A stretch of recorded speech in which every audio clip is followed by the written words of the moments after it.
aturkan semua apa game semua, kasih tahu di siang sikit jadi kita bisa aturkan semua ya. Okey. Referee berapa botak? Tiga semua di tengah juga, kita atur semua. Linesman-nya 2 sama referee-nya di tengah ada ya? Ya. Betul. You get what I mean? So just see what he can do, whatever he want to do first. Roughly we get the first idea. It's always a first time show for everything, you see, to build the trust and everything. You get what I mean? Jangan takut botak. Kamu mau wang, kita mau bikin wang. Bisa diatur semua ya. Ya. Saya mau kerja. Kamu juga mau kerja. Ya, so ingin dapat uang banyak. So everybody make big money botak. Jangan takut botak. Ya. Ya. Terima kasih.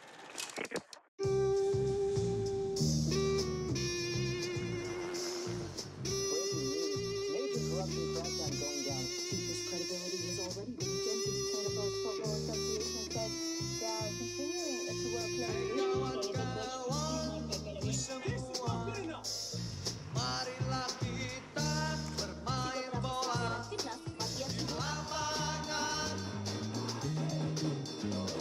Bola ditendang,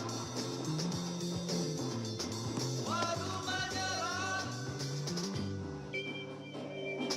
Berlari-lari keliling lapangan, penonton bersorak kegirangan. Bola ditendang, menjaga gawang, jatuh terjangkau.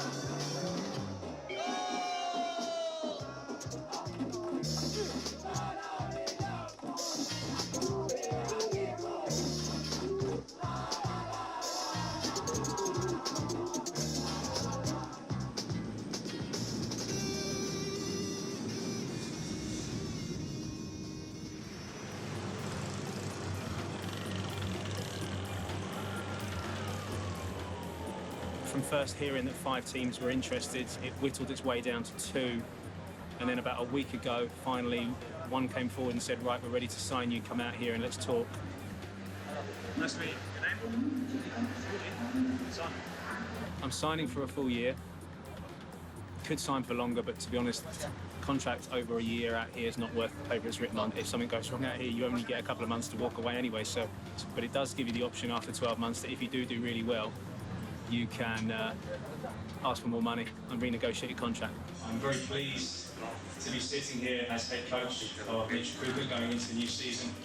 You know, there'll be some ups and downs along the way, I'm sure. There'll be injuries, suspensions and refereeing decisions that we'll all talk about.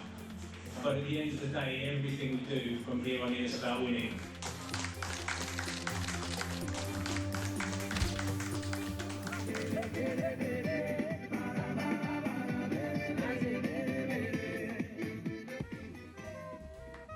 Where do you begin with the problem of Indonesian football? There's been decades and decades of scandals, corruption, fans dying, watching the game, violence in the game, the usage of governmental funding, which makes it very political, which makes it very easy for match fixing to take place. That's been going on for decades and decades and decades. Players, officials, staff, they actually don't get paid on time, you know? And it's not like a 2 or 3 days delay. It's like talking about between 3 to 8 months. Some players cannot really support their family anymore. And somebody come, okay, would you like to give up a game for just $10,000? I mean, it's very easy for them to take. I mean, you don't get paid, you get an easy money. Which one do you take? Attention, please. Please give way to alighting passengers. Now what I'm doing is, you don't have to get involved at all, right? Yes. That's Wilson's voice. I am trying to organize a 4-nation under-23 tournament in Myanmar. Myanmar, Mali, Singapore, Thailand. If we can go ahead and have the 3rd and 4th place and the final, we are looking at $500,000 profit. Well, how much money is needed to ensure that Mali do what you say, Willie? So I will pay Mali about $40,000 per match. So they're gonna go back after 3 matches with $120,000, which is a lot of money for an African country. Yes.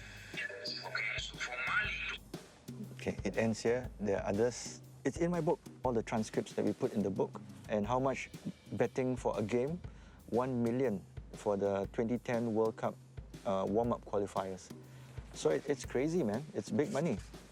Fixing is not only for gambling, not only for money, but it could be for honor. It can be for political ends and so on. So there are many dimensions to match fixing, and it depends on what you want to get out of it.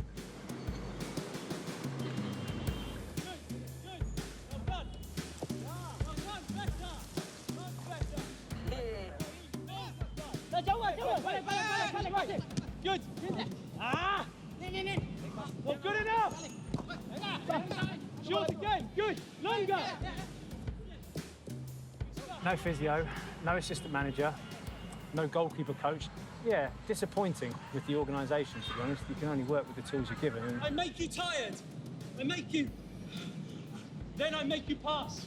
Let's just say it needs to improve. It needs to improve. If this is going to be a challenging club in Indonesia, they're signing a lot of players. So to be honest, the pressure on me is ramping up. In Indonesia a week, my first time working at this level in the country.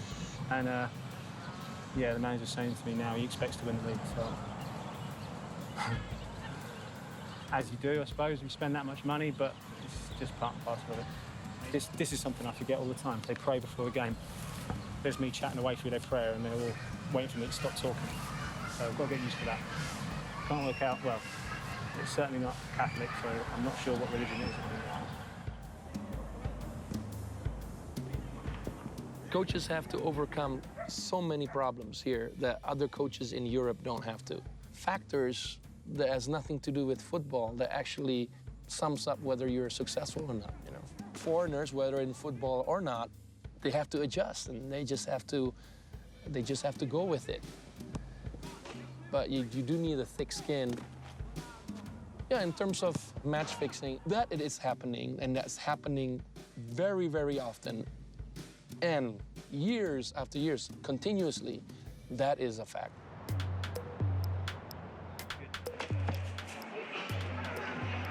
Rambutan buat poker.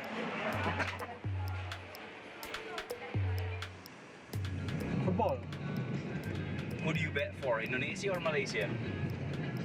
Well, But I think it's got a lot of money tonight for that game.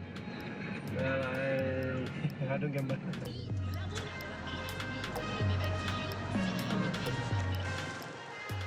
You see that, but you just cannot prove that. You just cannot prove that.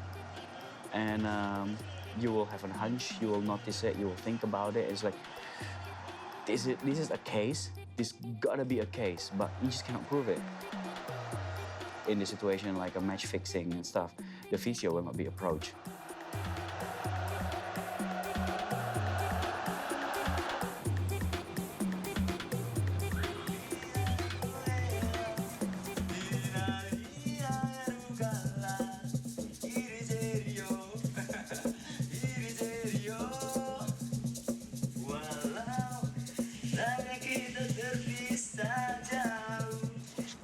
I tell Simon, I cannot speak English good, but I learn English with English music. Sometimes I problem, but I always learn with Simon. Diferente here. Hairstyle.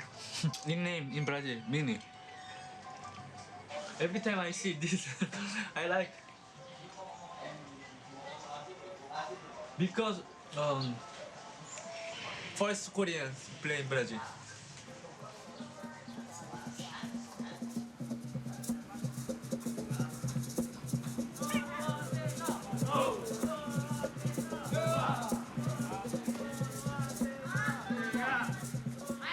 Make them run, okay? You play with a little bit of common sense. If you lose ball, don't chase. Get back in, have shape, say, come on then, okay? Conserve energy in defence, use energy going forward.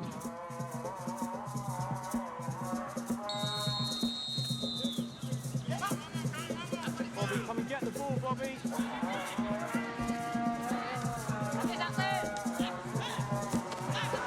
Good, well done.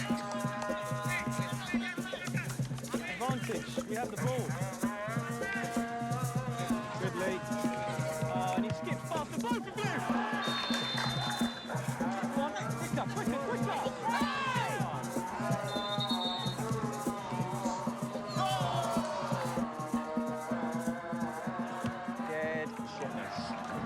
0-0, I'd be, But we lost to a shit team.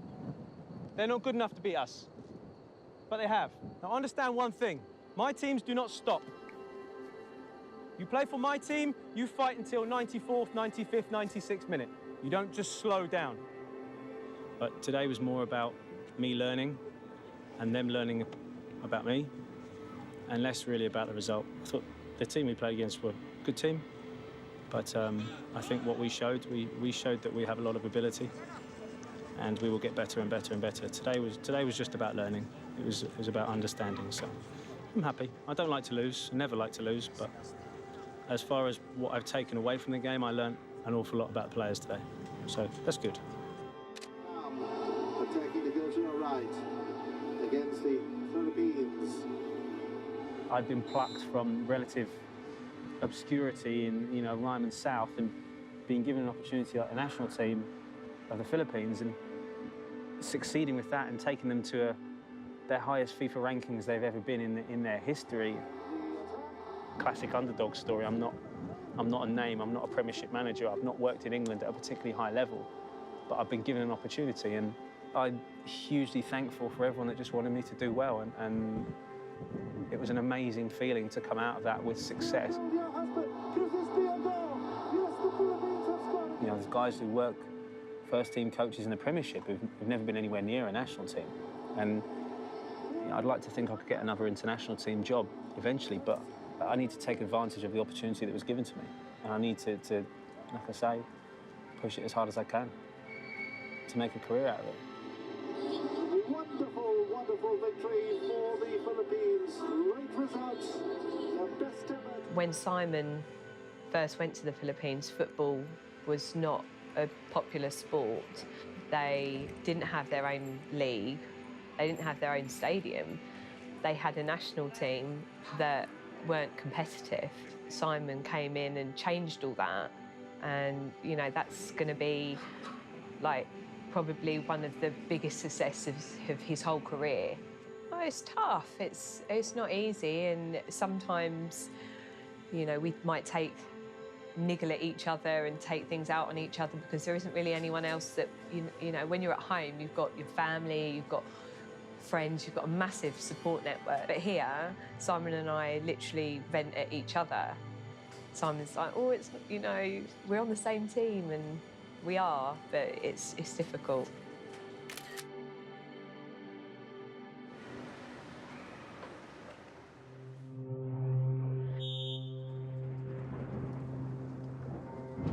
Come back to the match fixing or arranging a game. It's well possible because players might decide just to do anything to get something for themselves. Small bonuses to live, So yeah, we did just a small try, try out to see how simple or how easy it is actually maybe to buy a player or to give some money out for him to do something in a game, So we were asking this particular player, we're talking about the goalkeeper over here. We have 3 schemes for him. Whenever he get the first ball in the game, he will just kick it out to the stand anywhere for a throw out. The second one he has to do is just to fake an injury in the last 10 minutes of the game, basically asking for substitution. Now, if the coach has used 3 substitution and they're in winning position, we'll ask him to let a goal in, basically. Only in winning position, yeah? We just want to see whether it works or not. I'm sure you want to prove that it can be done easily. We've been getting proof from the horse's mouth in terms of secretly recorded conversations, SMSs, WhatsApp. But fixing a game, I think it's a bit too much. Yeah, too ballsy, man.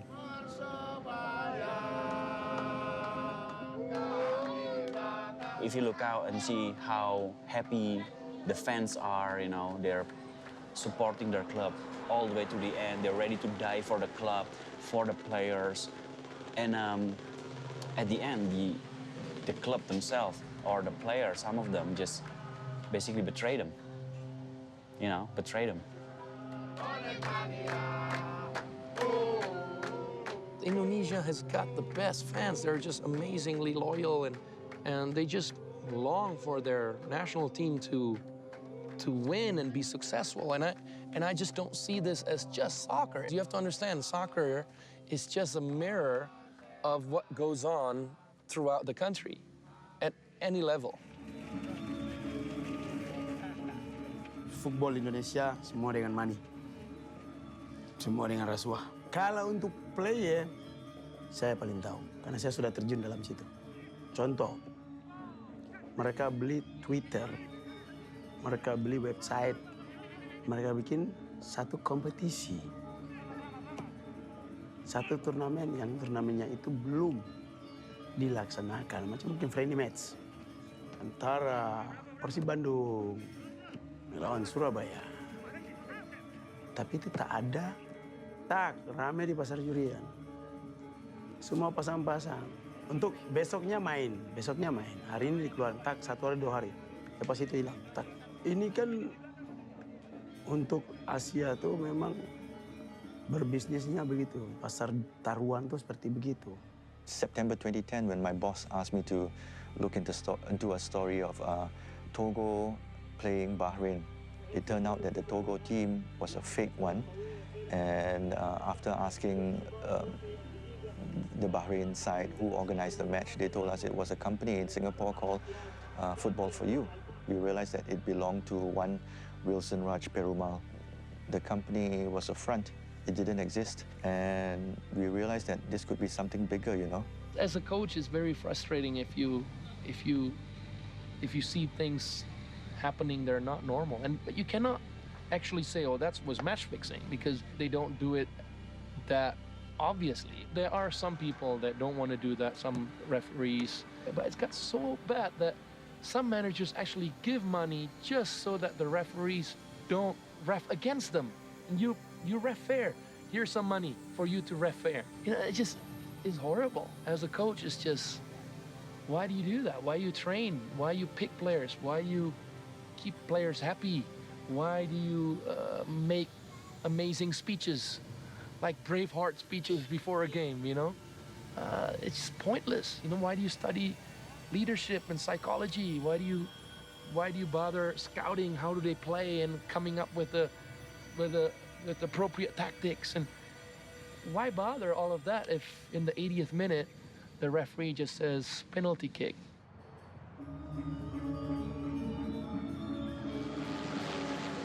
Bonnie has promised bonus for win today. Today, win bonus. So you have every incentive to win. More money. More fast cars and cheap women. Didn't get that.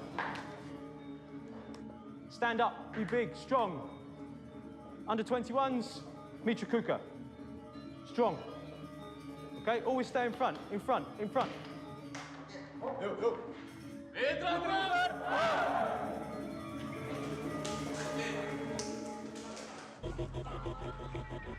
This is one of the things that annoy me. Match officials cutting corners. He should have done this before. You got the players out standing in the heat, out of the dressing room, and now he's talking to them. Some fucking self-important match official. He should have been in the dressing room 20 minutes before checking players and players' names that match the shirts. Not coming out here and doing it while all the players are now cooling down because they're out here, they've just stretched, and now they're standing waiting for some old codger to sort himself out and read names off a list. There we go. Thank you. Better.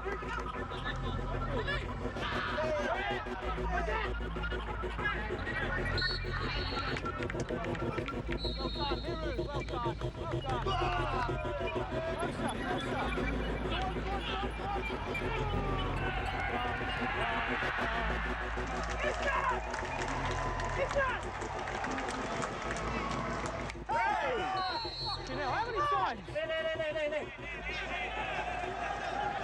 What's this about, eh? Like that? What's this about? This is a friendly. This is not good enough. Yes. Okay, good. Anyone else got upset about this, or is it just me?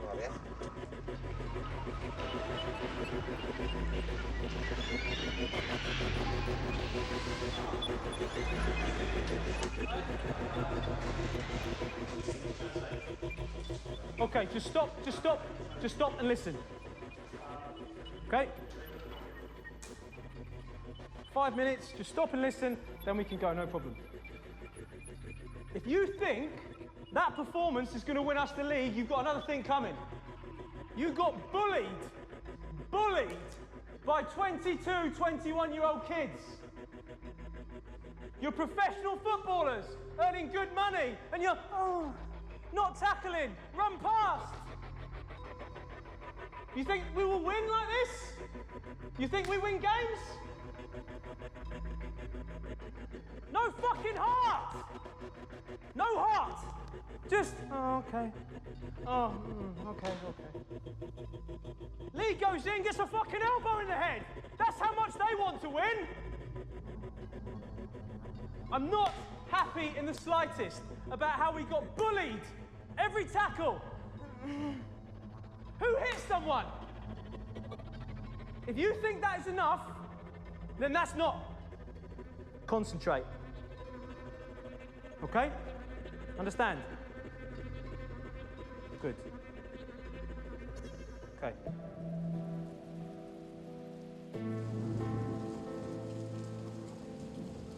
The first time I met Simon McMenemy was on the semi-final of IFF 2010 in Jakarta. After the Philippines games, and he became sort of, a media darling back then, and people like him. And then before you know, he became the coach of Mitra Kukar.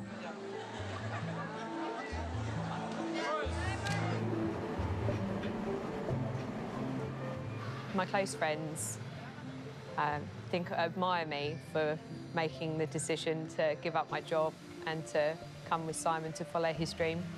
I mean, it's a holiday. For the first month, maybe 2 months you're out here, it feels like a holiday. The longer you're here, the more people realise that actually this is your life. Giving up working 2 jobs, giving up seeing my friends, and going to all the way the other side of the world and not really doing anything was really hard. We have Hamka, who's national team centre-back, the John Terry of Indonesian football. And we got Bastomi, who is the Paul Scholes of Indonesian football. And we're still waiting for 2 more under-23 national team players and 1 more foreign centre-forward. So starting to get quite excited now, starting to see the squad kind of come together, and it's all looking rather good. Gus, go do warm-up. Make sure it's different. Yeah. What's this? Menu? No.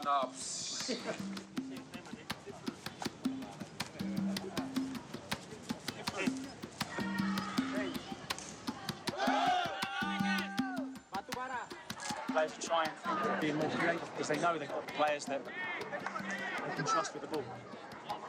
It's quite exciting.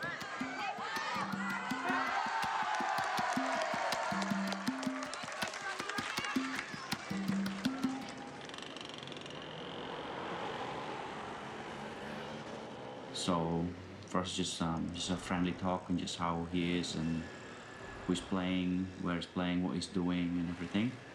And then here I'm explaining a little bit on that I need him to do something for me. Here is like just for that I'll get the money. And then he asks, where are you now? So I said, I'm in Jakarta. And I'll talk to him in detail. I know that as of May 2014, there had been attempts to fix 2 matches in the Indonesian Football League. Just listen, and this is a 3-way conversation. 7 player. Referee berapa botak? Semua di tengah juga, kita atur semua juga. Linesman-nya 2 sama referee-nya di tengah ada ya?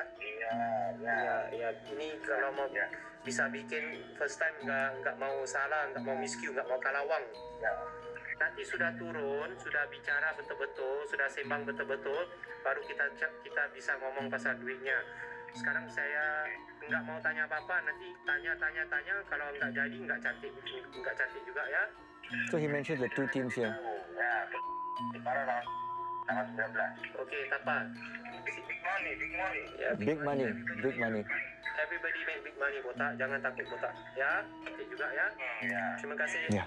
So if you tell me that it's not happening, people are too afraid to do things, nope. Some people are still in the business and they will do. But when it comes down to it, it's because it's so easy to fix game. True. It's almost like a business transaction. You want to make money, I want to make money too. So yeah, it's business. Halo Cak, signalnya jatuh soalnya. Iya. Habis latihan sore dah. Gak apa-apa wes. Latihan jepit. Oh, dek kono dah. Oh gitu nanti sore berarti ya, gak apa-apa wes. They've got extra training for today. This afternoon, so that's why they can for lunch. So what time can we meet him? After the afternoon after training. So tonight? 6 yeah. Okay.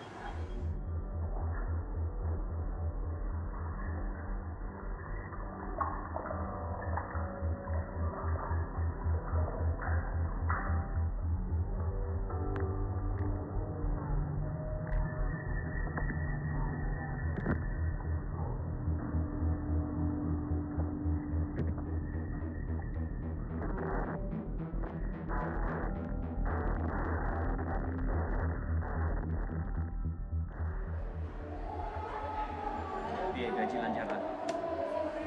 Lancar tapi telat. Telatnya ya sesasiu, setengah stasiun. Kita kan gajinya kan kontrak di atas 25. Tapi sampai sekarang belum. Mungkin mau main besok. Kalau dibayar gitu ya. Kan mau selesai putaran pertama lah. Tak pikir mau ambil awak. Lagi aku ono project buat sampean nih. Oh, buat gampang sih sampean sekarang. Mission apa? Wah. Gampang wes jadi lagi video mulai. Buru-buru tak benar. Bola pertama sudah ke 1:05 wes. Gambar sampai menit 10. Bola pertama sini cekel, Sandamo keluar lapangan tribun sampai keluar wes. Masih Ji. Tapi aku tidak ganti ya. Ikut tak wes. Menit tapi loh. 10 menit terakhir. Sebelum 10 menit terakhir. 80-an ke atas lah. Ya. Wes itu naik. Ya, mungkin.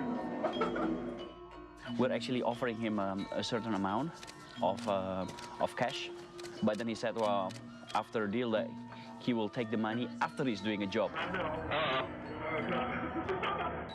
For me, that's also just like, well, it's kind of risky, but he only said no to the deposit just like later. It's not actually directly no, but just like not now, just later. But the way he took the question, the way he answered it, the way he talked about it, it's in a very normal, relaxed way. He become a little bit uncomfortable in some stage, but I think that's because of the place where we are, is in a public. Well, I think he just didn't see it coming from me.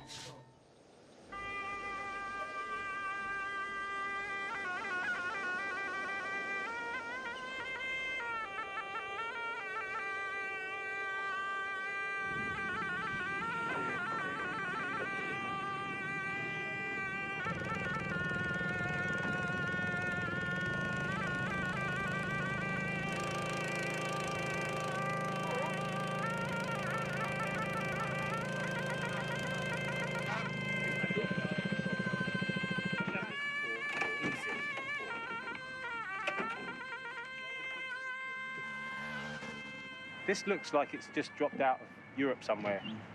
It's a European, but you can tell it's Asian at the same time because it's not looked after. It's 5 years old and it's dirty. And this is what frustrates me so much about Asian football, is they build these amazing stadiums like this, which is incredible. Considering we're in the middle of the jungle, 3 hours from the nearest airport, they build a stadium like this and then just let it rot. I'd love to see it full, it just very rarely is. Sepak bola Indonesia juga dilanda oleh berbagai macam rumor dan tudingan, di antaranya banyaknya permainan suap di dalam setiap event pertandingan. Apa yang sebenarnya terjadi? So what happens a lot is that the mayor appoints a manager that was involved in his election campaign. And so the manager uses the club as a platform to make money. you know? And so what he does is he appoints a coach and he gets a cut from the coach, a certain million. And every player he appoints, he get a cut from the players, you know? And coaches sometimes do that as well. So the coaches and the managers work together, and the coach get a cut and the manager get a bigger cut. It's just, you know, it's funny, but it's so sad, you know. If you can't win, you might as well lose. And if you lose, hopefully you can lose by such a scoreline. Now, if it's been agreed that that would be the scoreline, then the match fixer with that information, he will go to his betting operations, illegal betting operations, and inform his superiors that the game is going to turn out this way. So with that knowledge of the scoreline, they will bet whatever amount that would not raise any suspicion. Of course, at the top you have one boss, or maybe the most two. They are the ones who will finance the operations. Below that you have the runners, or even the lieutenants who will direct the play at the ground level. There are, of course, people on the ground who need to speak to the players, to the officials, to corrupt them. And these guys are the ones that have direct contact with the players. And they'll call football players like 15, 16 years old, telling them that, hey, this is today's football. This is the smart way of playing football. You lose the game, yes, but you have something in your pocket, you know. For a guy that young, he might not know the consequences, but that's how they work. They tell them that this is today's smart football. Simon actually got told that a referee had phoned the club, said if you want to guarantee a win, it's going to cost you however much. Someone told Simon, and Simon was just like, not happy. And he spoke to the owner. And the owner was like, oh, well, you know, sometimes you have to, in order to win. And Simon's like, no, we're not doing that, not while I'm head coach. You know, I'm not being any part of that. And the owner was like, oh, no, yes, of course, no, we're not part of that and everything. And it was completely brushed aside and forgotten, and it wasn't that. But then Simon's going into that game thinking, well, the other head coach has probably had exactly the same phone call. I don't know if he said yes or not. So you could be going in there, all the preparation in the world, not going to win.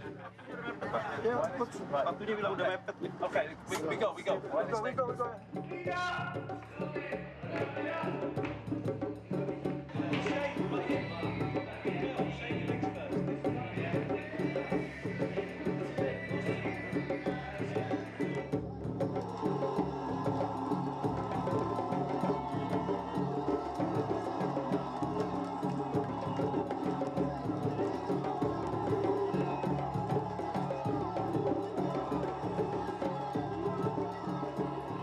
We've still got one game after this to go, and that's away in Papua.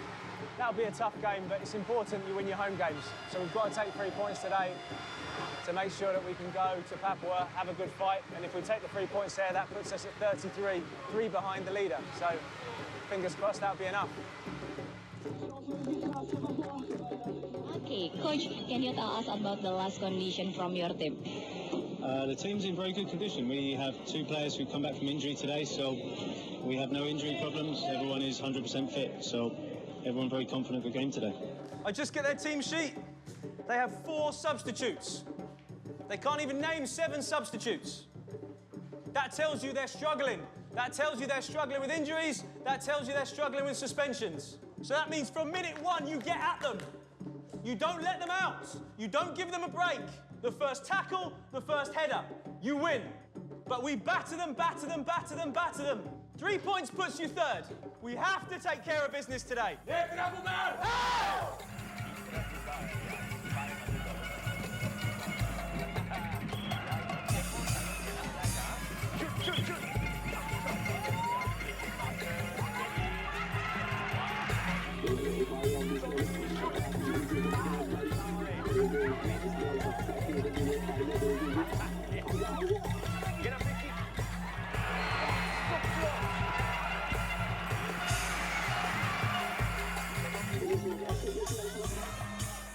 This team have come here to defend.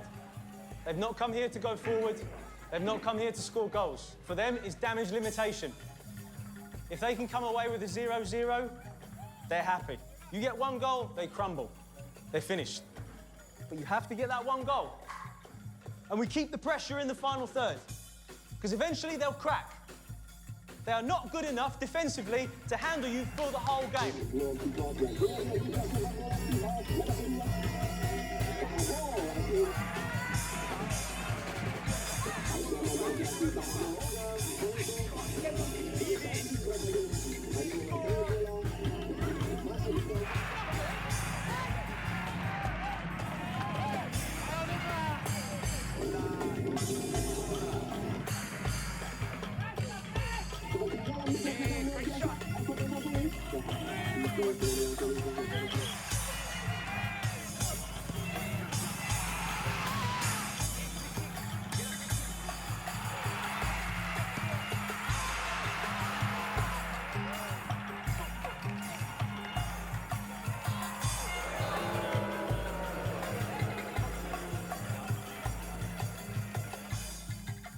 That is a really, really difficult one to take.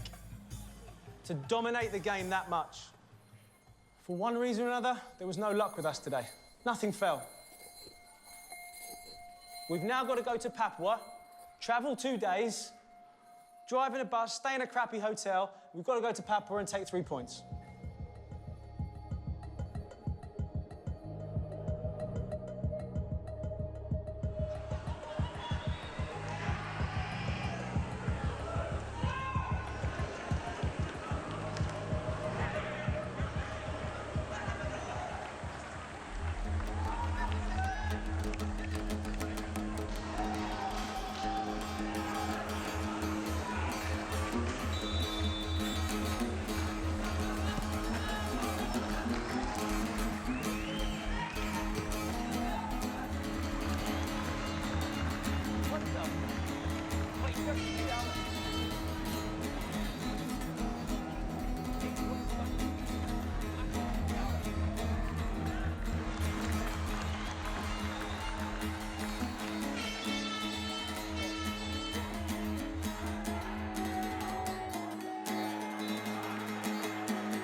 Because team has used all the substitutions, so I cannot fake an injury.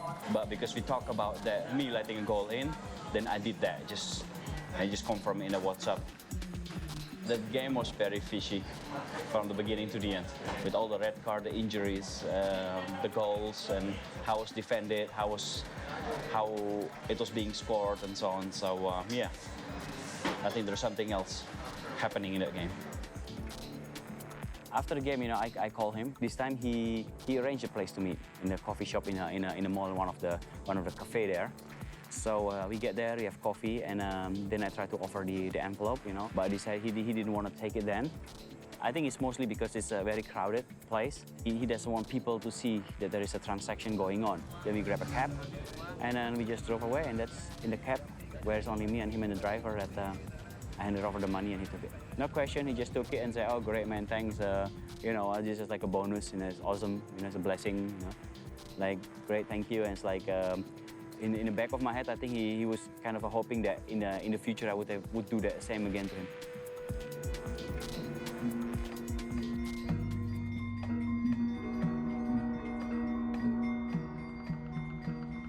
You would like to interview him and ask him to speak in front of the camera. I mean, with guarantee all his safety and everything, but he refused it. And I think the main reason that he didn't want to talk in front of camera is basically safety. If that is your life and suddenly you're saying that you're part of a scheme and you're doing that and you're on camera and forever it'll haunt you, you know? Sometimes they think if they let salary 3 months, they think, oh, we don't have money. If you want, I will buy 1 month and finish.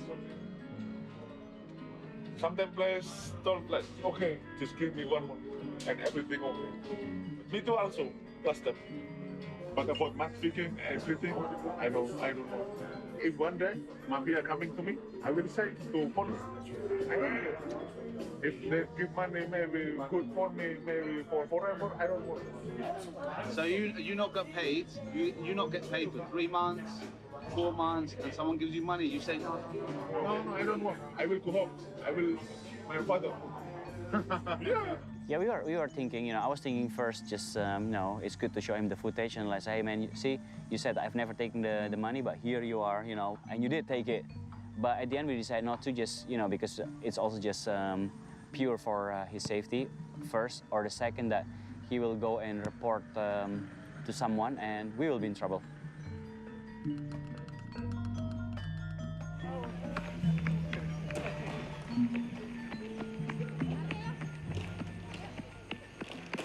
Gus seems quiet. I have to write what happened for yesterday. We always do offensive tackle with you remember set piece? You always set piece. But if defense, if they set piece. It's all right turning around and saying, well, we don't practice offensive corners, we don't. Even if we did, you don't listen and perform. But anyway, the point is, we didn't play badly. It's not like we play really, really bad. We just didn't score. About a management decision to sell Ben to other club, how do you think? I've not heard anything about this. I don't know.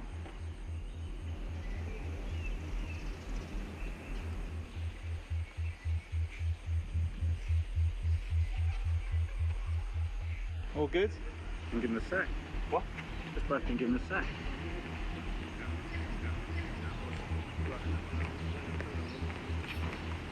What?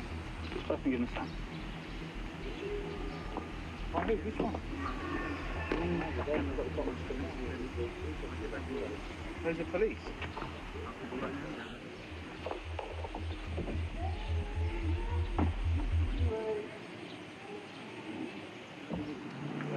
Timing couldn't have been any better.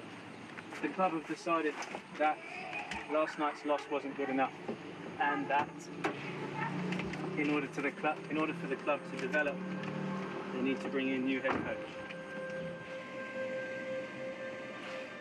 Discussion about it. The president fucked off this morning and so did Bonnie. No one's got the bottle to actually call me into an office and talk to me about it. So they sent the guy who's head of police. They let me take training this morning.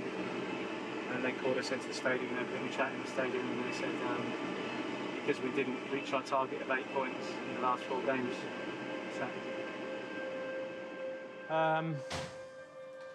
I just get you together for last time. Some of you know, some of you don't know. Last night, management have meeting and they decide that best for Mitra Kuka that I not continue as coach or Darren not continue as coach. I don't know what happens from here. For you guys, I'm sure you will be all looked after. With me, nothing is ever personal. Everything is always football. I said to you, first day of season, I will put the best 11 players I have, in my opinion, on the football field. And if players get left out, I must deal with that. But you will only ever get left out for football reason, never for personal reason. You must believe that to be true. Thank you. Thank you. Thank you. Thank you. Thank you. I go in your home and I talk maybe my boss. Yeah. Just want you coach in Arema. Well, if they want, they want. But just stay in touch, let me know. Yeah. Right, we go. Nanti sore kita ke rumah dia.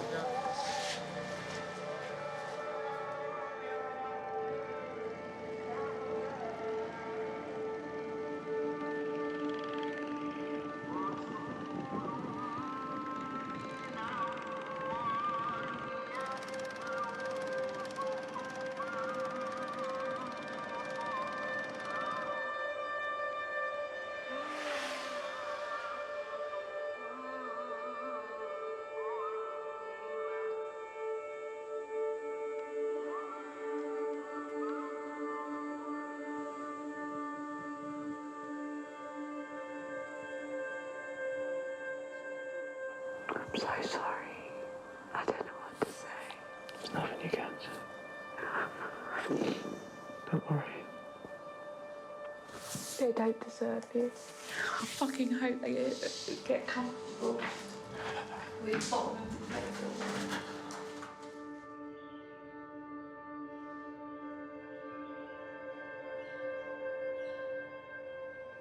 Leaving the club fourth in the league, half a season done. My target was fifth. Just 3 weeks ago, they changed the target. I had a meeting with the president. The president said in the last 4 games, the club want me to take 8 points. But they didn't say what would happen if you didn't get 8 points. They didn't say, get 8 points or we're going to sack you. That was something that they wanted you to aim for. So clear goals weren't set and they're moving the goalposts just because suddenly a team that they thought they'd be happy finishing fifth are doing well. So they've decided that actually they want to be greedy and try and get higher. Which is fair enough, but you can't then sack the coach if they haven't. Well, they can, they have. Well, okay, they This have, is the but way that's they can. Indonesia. You play a certain formation and it's not usual, or you put a player out of position, which is something you do because it's necessary tactically. They don't understand it, and they actually try to tell you who should be playing, who should not be playing. That's a big turnoff as a coach, you know? Either you trust me or you don't. You trust me, and if it doesn't go well, you blame me, fine. But that's why I don't want to coach right now.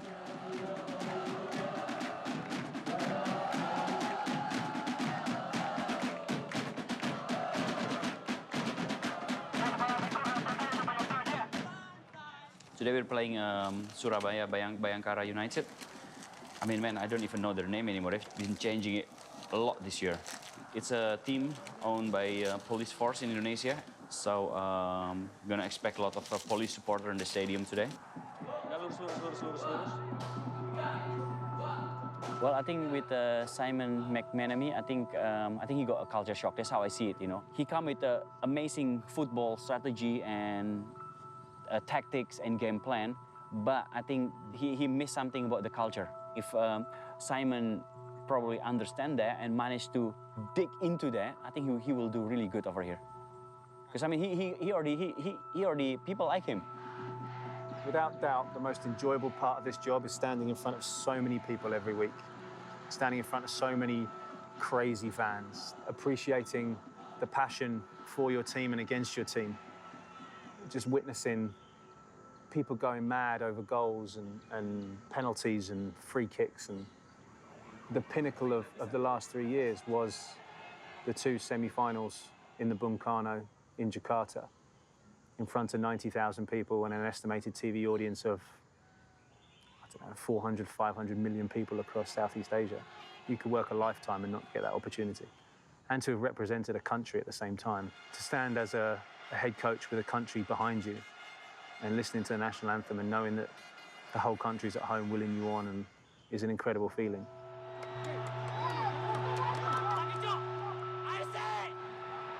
Maybe in the last 4 years or 5 years where the publicity and the awareness of match fixing has risen to this, what it is today, there will be people who are naturally skeptical of what they're seeing on the screen, on the field, and they will question, like, is this a fixed match? So yes, we may have lost a few souls in terms of fans, but again, I think it's for the better that, you know, the awareness of match fixing is out to show that the world is trying to do something about it. Match fixing, yeah, sure. Although it's very difficult to prove, you know it goes on. Probably with players, probably with referees, probably with owners. In Vietnam, you had the problem, you know, owners would own 3 or 4 clubs in the same league. So if the team at the bottom of the league needed 3 points not to get relegated on the last day of the season, they just happened to be playing the owner's other team that's towards the top of the league, you can guarantee who wins. You have to understand what's going on around football. You have to understand the personalities and the culture around football. And then you have to try and slowly work your own thoughts, ideas, and into that mix. And at the same time, win games of football. The biggest thing you need to do, number one, you got to make a rule that if you're involved in politics, you cannot be involved in clubs or in federations. Simple. But it's hard to do, it's big. The next step would be to not allow government funding for clubs. Lots of clubs would die, but it's better to have a league made out of 12 healthy clubs that are not political, not government funded. That way you don't mix politics with football. That way you take out the corruption. And that way you take out match fixing. Then you need hunters like these guys who go around the world, who behave like match fixers in terms of searching out targets. And then when it's finally time to effect an arrest, then we rope in the local law enforcement. That's the only way to chase these guys. One thing you learn about Asia is that nothing goes your way and that you have to roll with the punches and make the best of every situation. And you have to remember that you're number one and you have to look out for yourself. And if you can keep your morals intact while you're doing that, then that's just a bonus. Will it happen in Europe, in South America, in other part of Asia and Africa? Well, I'm sure the same thing happens. You just, you know, you just gotta prove it. The supporters out there are just giving all their heart out to sing, to jump, and and if at the end the game is just being corrupted, being fixed, so what's the point of having a football game really? You want to have a clean game.